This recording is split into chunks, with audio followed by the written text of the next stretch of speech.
오늘의 성경 말씀은 야고보서 1장 14절로 15절입니다. 오직 각 사람이 시험을 받는 것은 자기 욕심에 끌려 미혹됨이니 욕심이 잉태한즉 죄를 낳고 죄가 장성한즉 사망을 낳느니라. 아멘.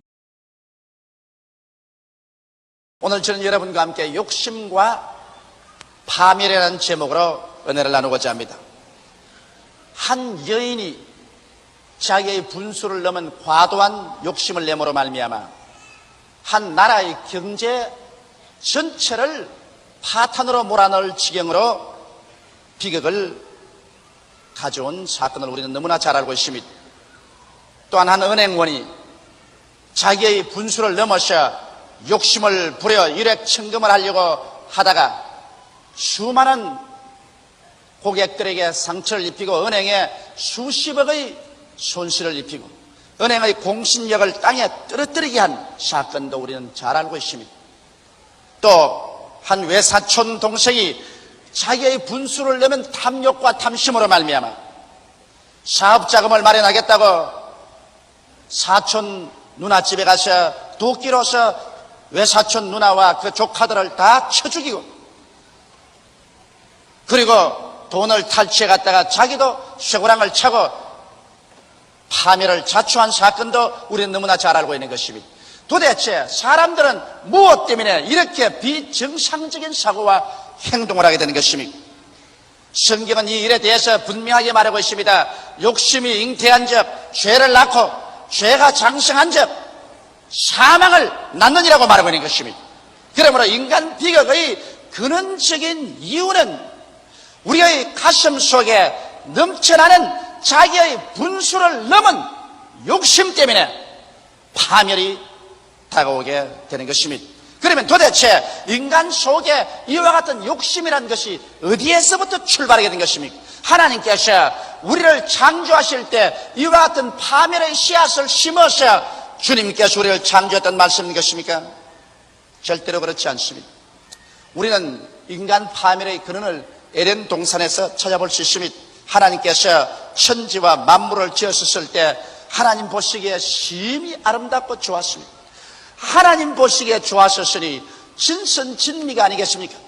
그러나 여러분, 하나님께서 천지와 만물을 아름답게 지으시고 사람이 거할 에덴 동산을 이렇게 좋게 만들어 놓으시고 상함이나 해함이 없게 하시고 각종 열매 맺는 실과나무가 나게 하시고 먹고 입고 마시고 사는데 조금도 부족함이 없이 만들어 놓으시고 하나님의 대행자로서 아담과 하와를 지어서 하나님이 만드신 세계를 관리하고 운영하게 한 것입니다. 여기에서 문제가 있는 것입니다. 하나님은 여러분과 나를 지었을 때 인간의 관리자로서 운영자로서 우리 인간을 지으셨지 우리에게 주인으로서 짓지 않으셨습니다. 여러분 오늘 이 자리에 와서 이 말씀을 듣고 계신 여러분도 여러분 인생의 주인이 아닙니다.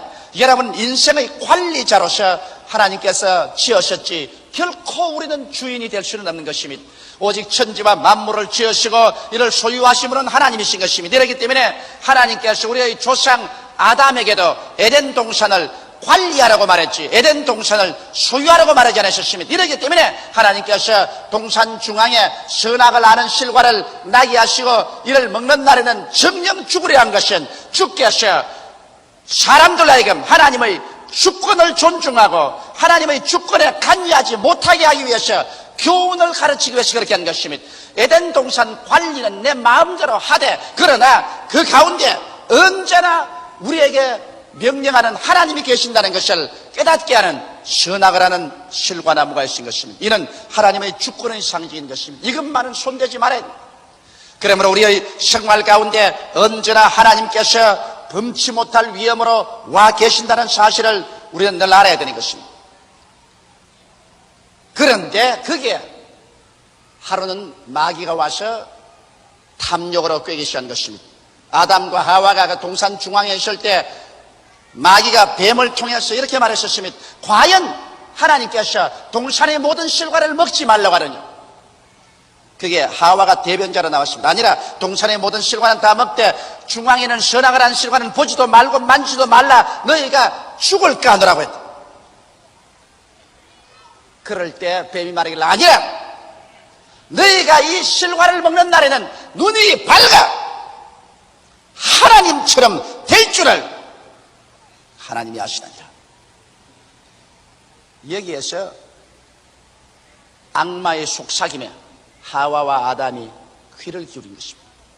악마의 속삭임은 사람은 사람으로서 그리고 에덴 동산과 지구의 관리자로서 만족해야 될 것인데 자기의 분수를 넘어 사람이 하나님처럼 될 것이라는 터무니없는 욕심을 심어준 것입니다. 여러분, 욕심이 잉태하는 과정은 언제나 마귀가 와서 분수에 넘는 탐욕을 넣어주는 것입니다. 사람이 모두 다 하나님 앞에서 자기의 분수에 맞도록 생명을 얻었던 것입니다. 그 분수에 충실하고 충성을 다하면 하나님께서 30배, 60배, 100배로 높여주는 것입니다. 그러나 자기의 분수를 부정직한 방법으로, 부정한 방법으로 더 높이려고 할 때 문제가 생기는 것입니다. 어찌하여 사람이 하나님이 된단 말입니까? 여러분 생각해 보십시오. 사람은 사람으로서 만족해야지 사람이 왜 하나님과 동등하게 되려고 한단 말인 것입니까? 여기에서 분수를 넘은 탐욕이 그 마음속에 심어진 것입니다.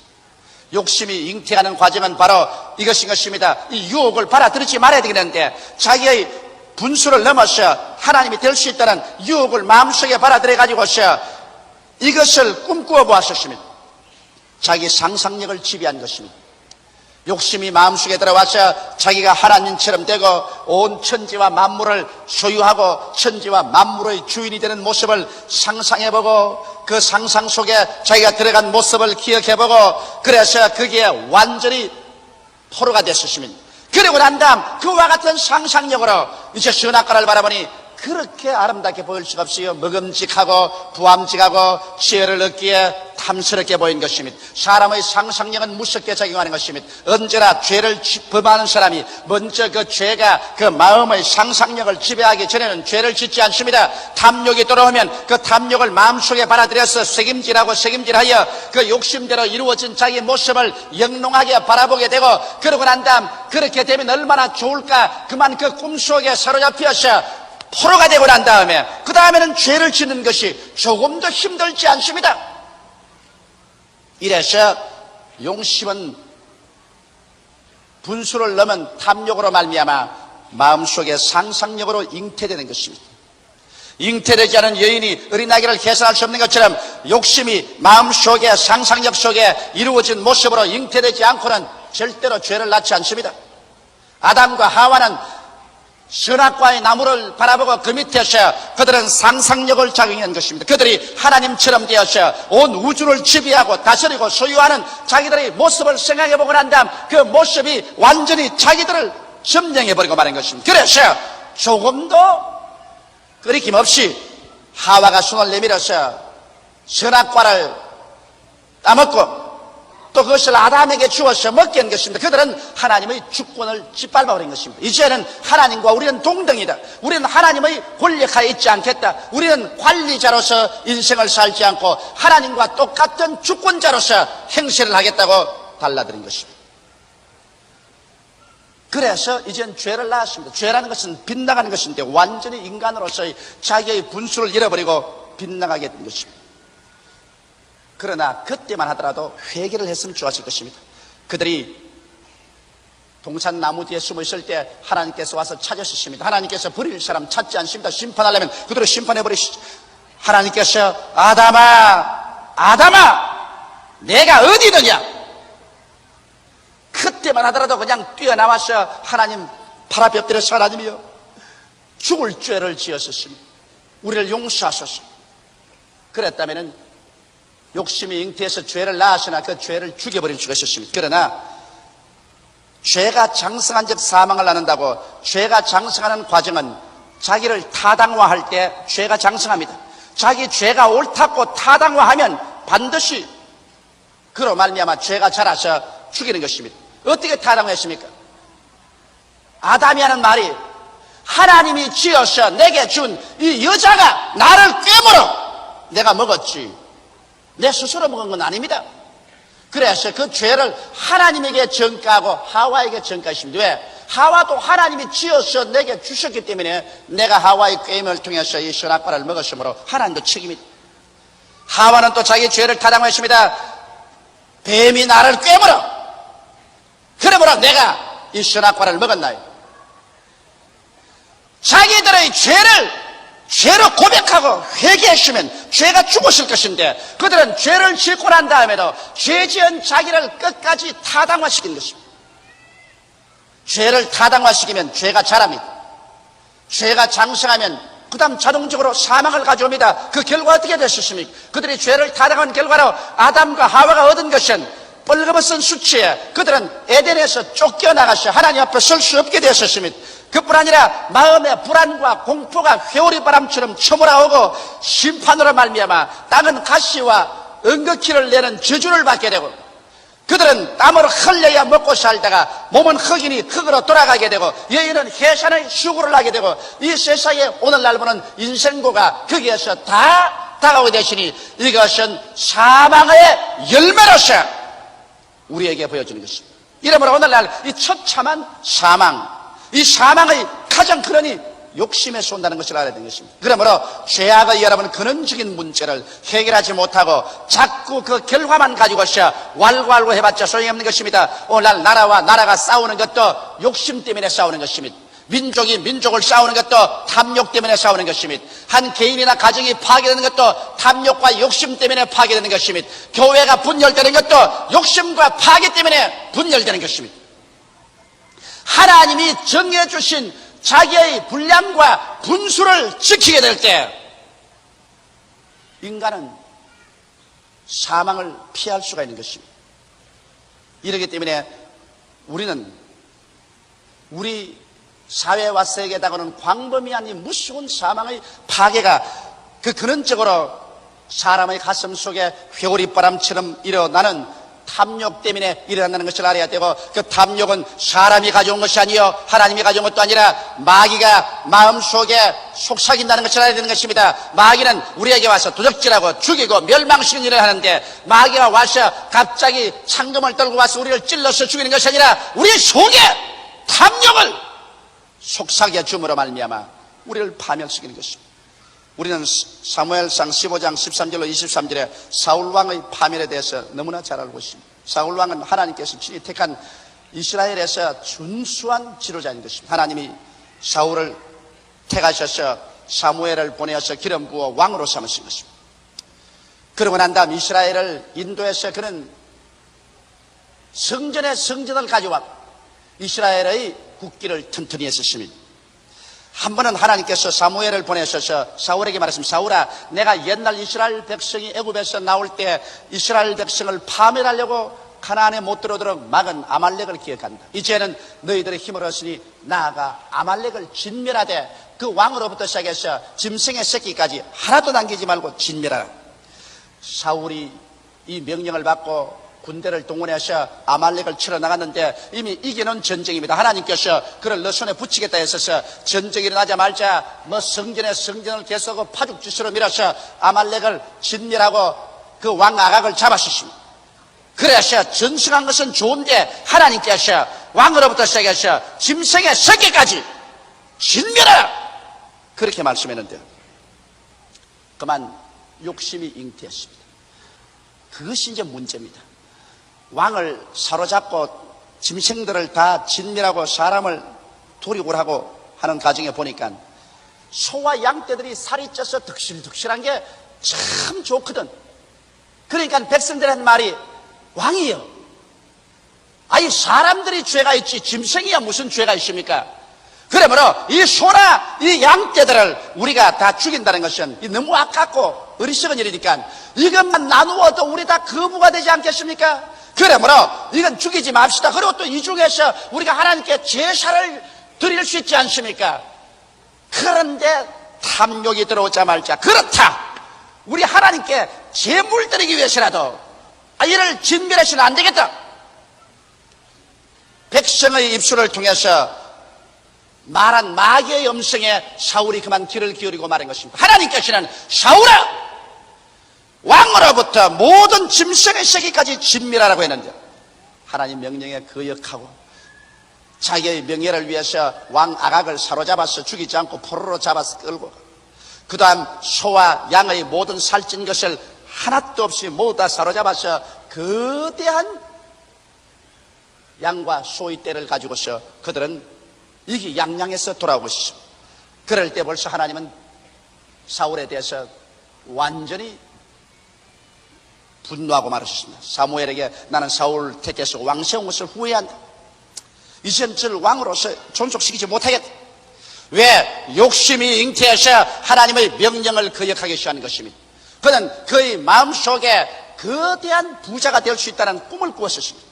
그 소와 양무리를 가지고서 얼마나 부자가 될 수 있냐. 그래서 그 마음속에 이미 하나님이 하지 말아간 것을 분수를 넘어서 자기 처신을 넘어서 부정적인 방법으로 부자가 되겠다고 결심을 하고 하나님 명령을 짓밟아 버렸습니다. 또다시 여기에 욕심이 들어오면 하나님의 권위를 짓밟아 버립니다. 하나님의 권세를 짓밟아 버립니다.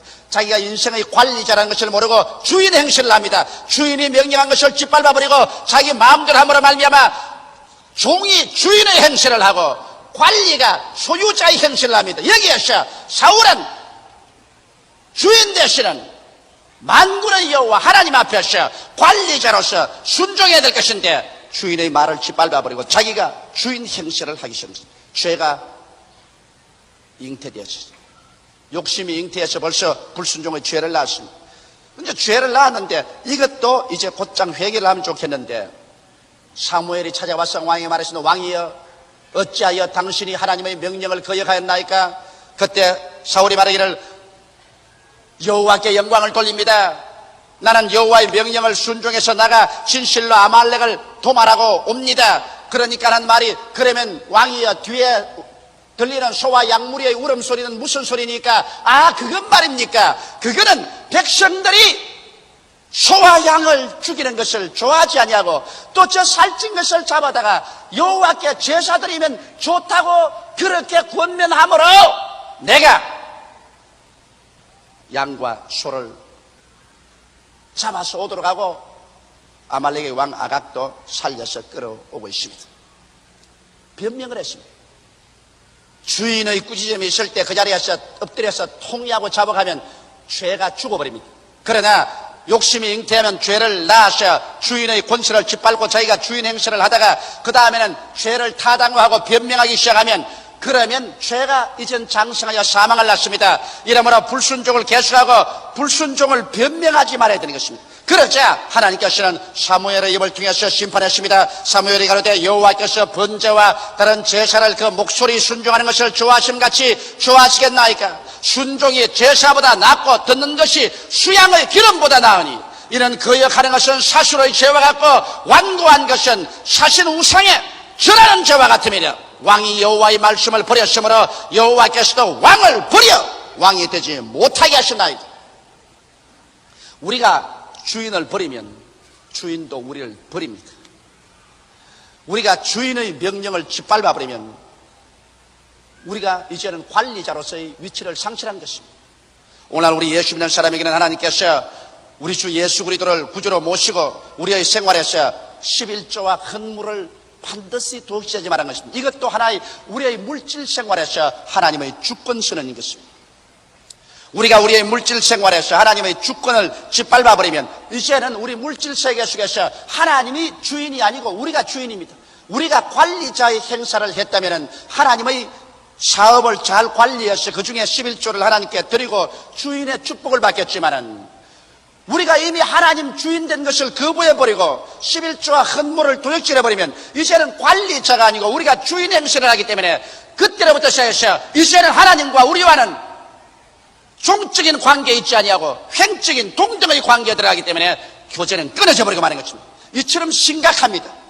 우리가 11조와 헌물을 주님께 내어도 좋고 안 내어도 좋다는 이런 정도가 아닌 것입니다. 주인의 위치에 있을 것이냐 관리자의 위치에 있을 것이냐, 이 중대한 문제가 하나님의 권위 속에 포함되어 있는 것입니다.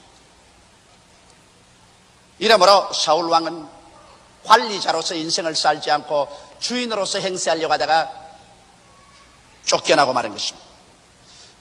그러므로 우리는 욕심과 파멸을 이기는 길을 어떻게 할까요? 여러분, 욕심을 넣어주는 악마의 말을 받아들이지 말아야 되는 것입니다. 악마는 와서 여러분과 나에게 우리의 분수를 넘어서 주인 행세를 하라고 하는 것입니다. 여러분, 하나님께서는 각 사람을 다 관리자로 보내신 것입니다. 로마서 12장 3절에 내게 주신 은혜로 말미암아 너희 중 각 사람에게 말하니 마땅히 생각할 그 이상의 생각을 품지 말고 오직 하나님께서 각 사람에게 나누어 주신 믿음의 분량대로 지혜롭게 생각하라. 하나님께서 조용기는 목사로 불러주시면 나는 목사 이상도 이하도 될 수 없습니다.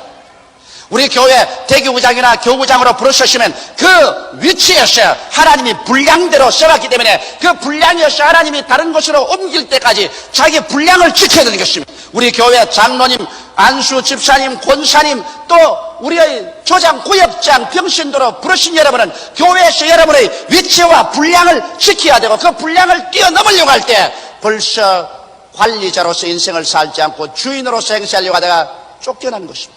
우리 인생살이에도 마찬가지였습니다. 우리 가정과 우리의 사업에도 하나님께서 우리에게 처음 복을 주신 대로 그 분량을 지켜서 하나님께 충성을 다하고 중심으로 주님 중심에 서서 살아나간다면 우리 하나님께서 점점 30배, 60배, 100배로 축복을 해주실 것인데 그만 자기 분량을 잃어버리고 마귀의 탐심을 갖다주는 욕심의 말을 들어가지고서 그래서 자기의 분수를 뛰어넘고 하나님 말씀을 짓밟아버리고 일어나셔 분수에 넘친 분량에 넘친 그런 일을 하려고 할 때 벌써 욕심이 잉태하고 죄를 낳고 그 다음 그 죄가 점점 장성하면 비극을 연출하는 사망을 가져오게 되는 것입니다.